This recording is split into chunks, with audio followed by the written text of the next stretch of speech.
Kleptopia, How Dirty Money is Conquering the World by Tom Burgis is a book that explores the damage caused by illicit money and its effects on global justice.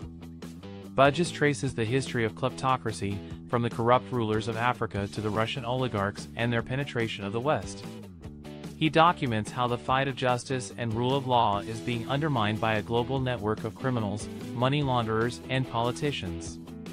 Burgis argues that the problem of kleptocracy has been largely ignored by the international community and that it is time for the West to take action. Burgis begins by exploring the history of kleptocracy and the emergence of a global network of corrupt individuals, often linked to organized crime. He describes how the United States and Europe have become targets of kleptocratic networks, and how these networks use their wealth and influence to undermine the rule of law and justice. He also examines the role of the financial sector in facilitating the flow of illicit funds and the increase in financial secrecy.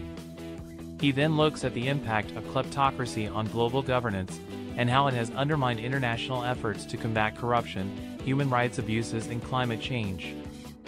Burgis argues that the fight against kleptocracy is a global challenge that requires concerted action from government, business, and civil society. He calls for the establishment of a global financial watchdog to monitor and respond to kleptocratic behavior.